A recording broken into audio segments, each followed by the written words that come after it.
Inconspicuous, but smart. And right off the park. Few people realize it is the home of the famous stage actress, Elena Stacy. Even fewer know that tonight, after many long, grim months, she's coming home. They've kept that secret. The house is full of tension, secrecy, and something like fear.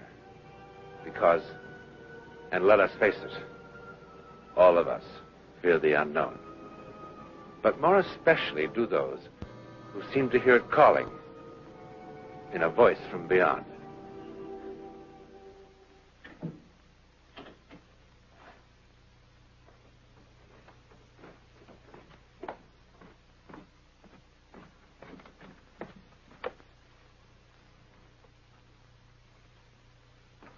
Did you want something, Mrs. Marple?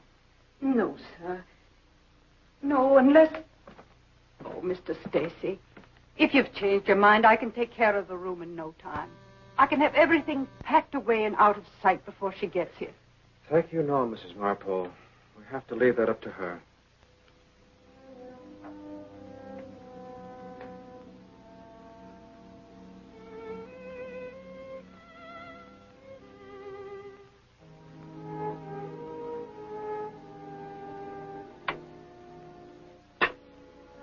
Poor thing.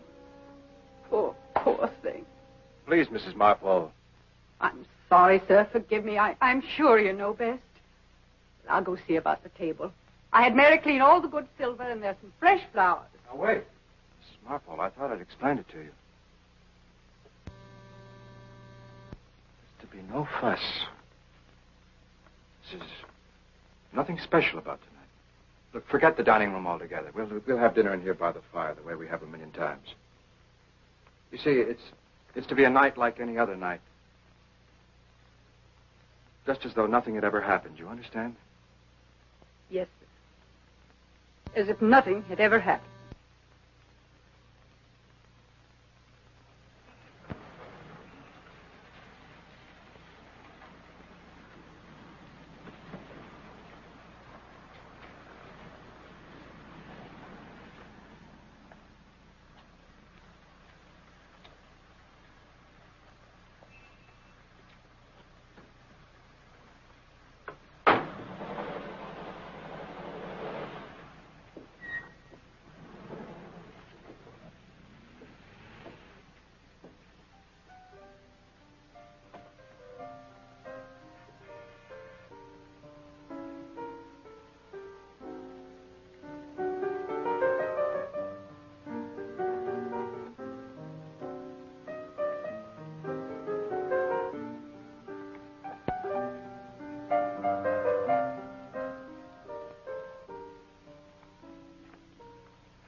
Kevin. Hi, darling. Hi, sweetheart.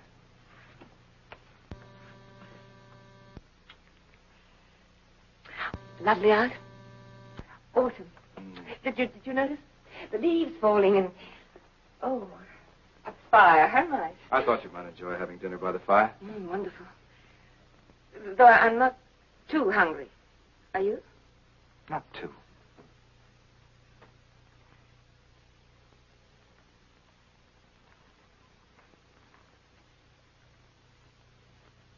Do you think I haven't changed, have I? You'll always be beautiful. Everyone changes. Ages. I've been thinking of having my hair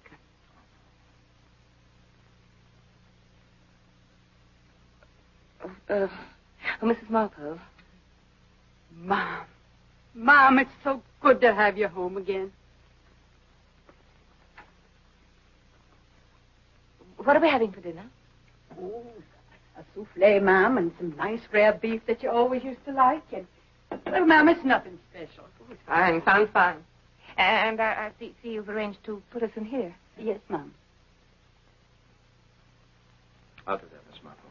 Yes.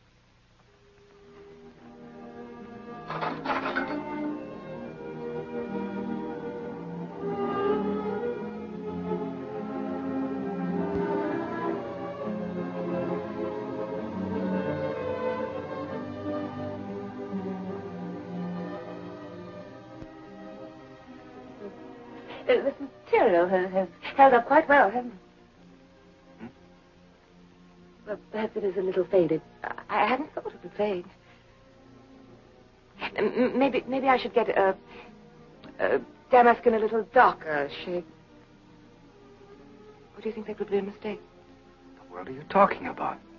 I asked if you thought that the damask should be... I'm sure I don't know. Kevin! What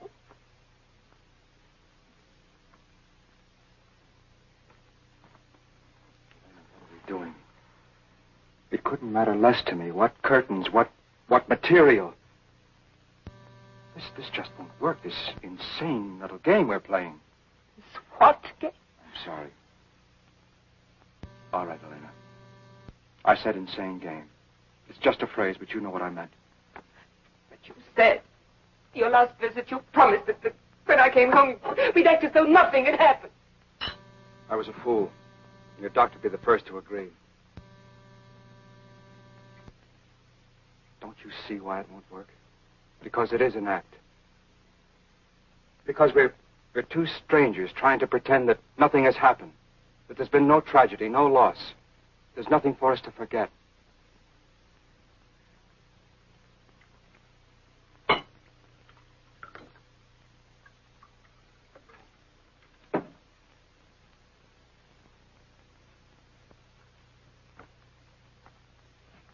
You've spent many months trying to readjust to a harsh truth. There's no reason why you should accept it alone. I'm your husband. I love you. What hurts you hurts me. The only joy I can contemplate is a joy that I can only contemplate with you. That's the reason why we can have no secrets, no pretenses. The reason why it's useless to be talking about curtains and drapes when what's really on our minds is what has happened and how we're going to face up to it from here on in.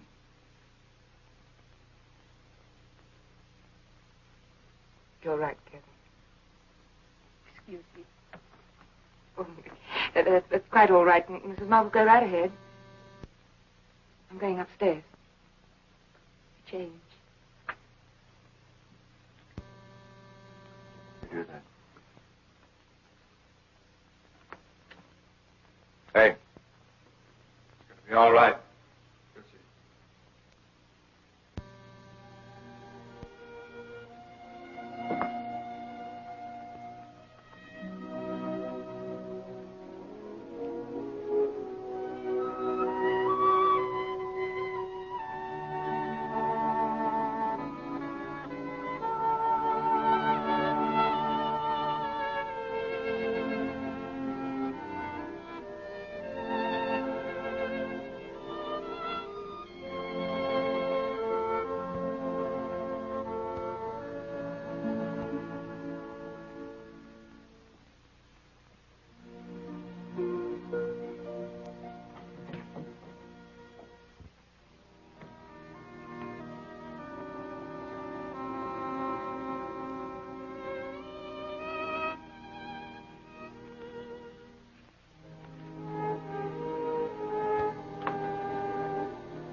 Tomorrow, I must get Mrs. Marpole to help me put Dee Dee's things away for safekeeping. Yes, darling. I think that would be wise. At least until we need... No. No, Kevin, I've made up my mind about this. Since I can't have another child of my own, I'll have none. An adopted child could only remind me of Dee Dee. Oh, I don't want to forget Dee Dee. But I must accept that she's gone. You've come a long way, Elena.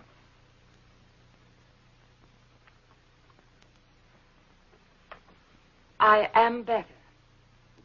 Aren't I? Yes, my darling.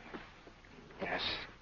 And this world of unreality I was living in, because I wanted it to be true that Dee Dee didn't really die, that the truck which struck her down that rainy night was only a nightmare.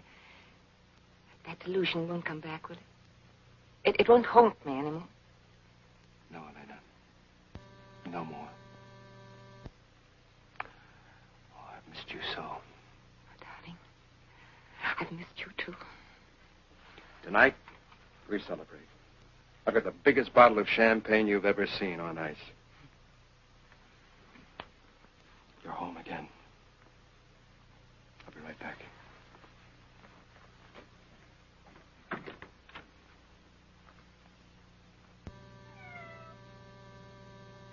Hello. My, how you've grown. Oh, don't be afraid of me anymore. I'm all better now. I don't hate you anymore. I know it wasn't your fault she ran out into the street. Poor Sam. You've missed her too, haven't you?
Darling.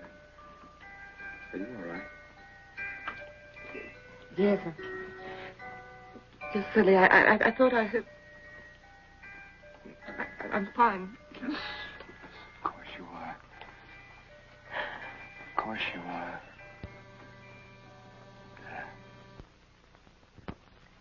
Lass, why know you so your nether lip? Some bloody passion shakes your very frame. These are portents. But yet I hope they do not point on me. And then Othello says, Peace and be still. and then I say, I will so. Alas, why know you so your nether lip? Some bloody passion shakes your very frame. These are portents. But yet I hope they do not point on me.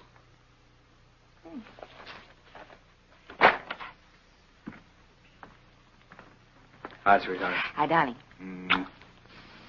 Something smells good. What is it? Get your hot roasted chestnuts right here. Will I? What did I ever do to deserve you? That is a good question. As a matter of fact, lately, very little. Well, is that nice? What about that sweater I've been knitting? Oh, come on now, Leonard. Knitting. But don't knock it. It's a great pastime. Exactly.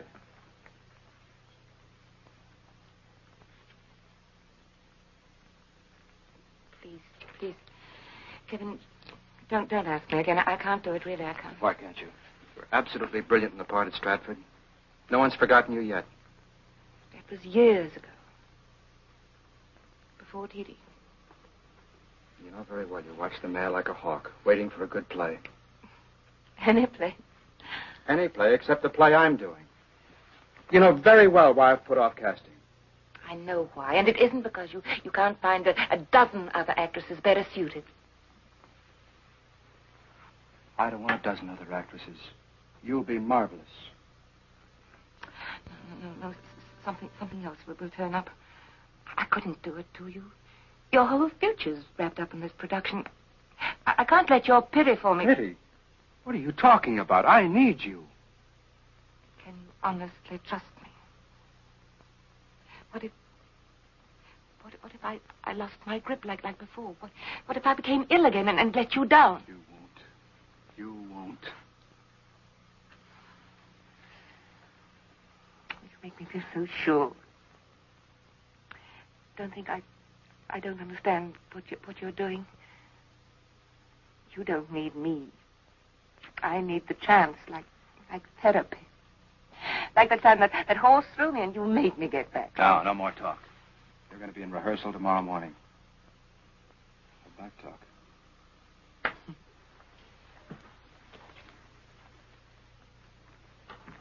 Where are you going? I'm going to release it to the press. They're waiting on the doorstep. Practically.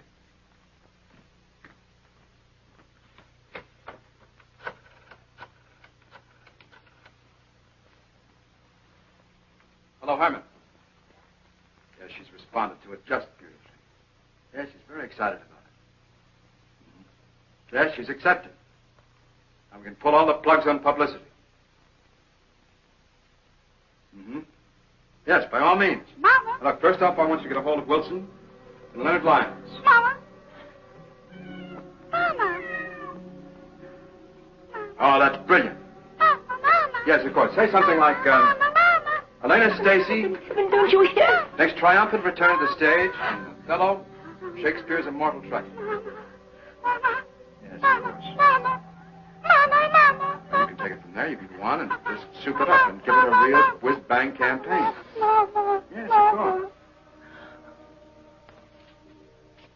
Elena, I don't know what to tell you. It's just too stiff now. Try it again, please.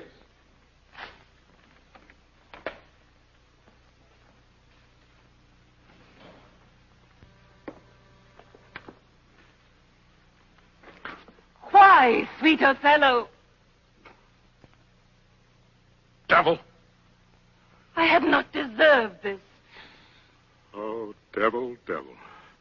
If that the earth could teem with women's tears, each drop she falls would prove a crocodile. Out of my sight! I will not stay to offend you.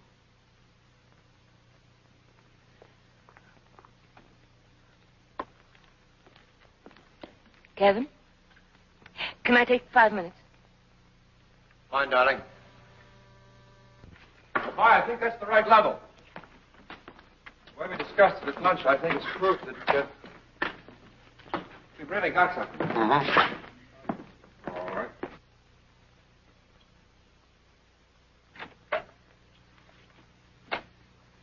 Dr. Harvey, Ah, Miss Stacy. how do you do? It's so good of you to come to the theater. Oh, frankly, Miss Stacy, if you hadn't sounded so distraught over the I do telephone. appreciate it. Where shall I sit? Oh, this will be fine. Now, this will give us a chance to get a preliminary idea of just how much loss exists. Loss? Mm-hmm. When did you first become aware of a loss of hearing?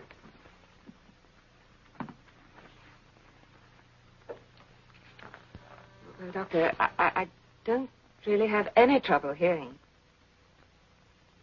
But sometimes people going deaf do hear things that aren't there, don't they? I mean, I read somewhere. Bells, telephone bells, music, all sorts of weird noises. Yes, that happens. It's called tinnitus. Now, we'll get into your medical history later. Meanwhile, if I can just fit this like this. So. Comfortable? Comfortable? Fine, thank you. Now. What was that? You heard that. Fine. Whenever you hear, raise your hand.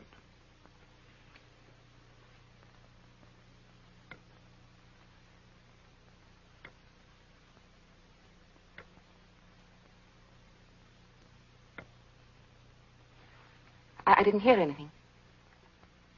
Doctor, that could mean that I really am... Please, Miss Stacy, don't excite yourself.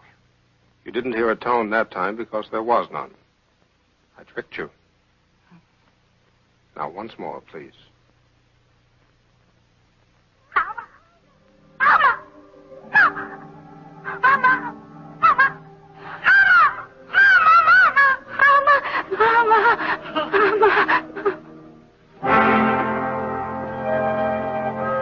I'll see them on stage in 5 minutes. Elena? What's the matter with them? What's going on here? Who are you? Dr. John Harvey, There's nothing to be alarmed about. The young lady simply has a lively imagination. She imagined she might be going deaf. But, as a matter of fact, after preliminary examination, I'd say her hearing is perfectly normal. Deaf? Ear doctor? What the devil are you doing with an ear doctor?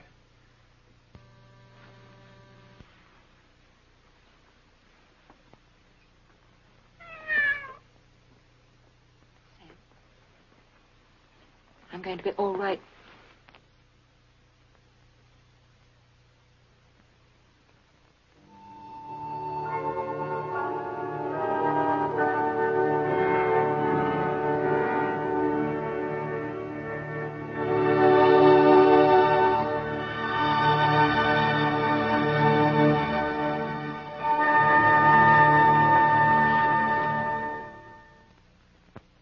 Till she come, as truly as to heaven, I do confess the vices of my blood.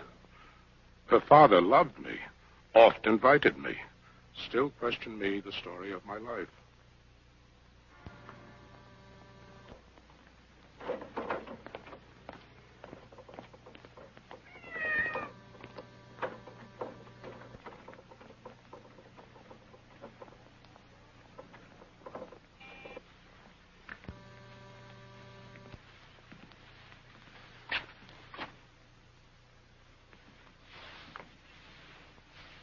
My noble father, I do perceive here a divided duty. To you, I am bound for life and education. My life and education both to learn me how to respect you. You are the lord of duty. I am hitherto your daughter. But here's my husband. And so much duty as my mother showed to you, preferring you before her father. So much I challenge that I may profess due to the more, my lord.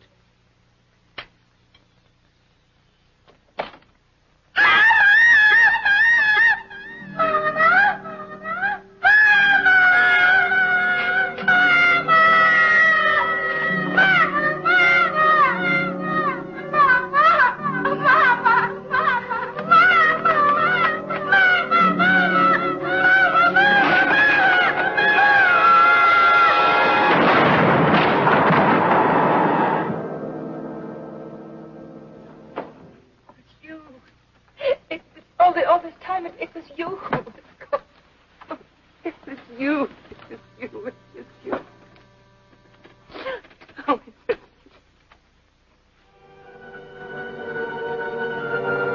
you. The miraculous appearance of that little girl not only saved Elena Stacy's life, it saved her sanity. For now she knew that the haunting voice was not the echo of a disturbed mind, but an incredible warning. Even more comforting is the thought that possibly one living child was the courier for another child of beloved memory.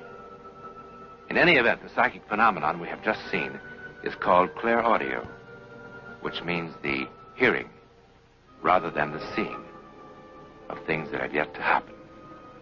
In a moment, a word about next week's Step Beyond. Next week, and every week, we'll be bringing you the personal records of the rarest kind of human experience. Man's adventure in the world of the unknown. That mysterious psychic world beyond our five senses. This is your invitation to take with us that astonishing one step beyond.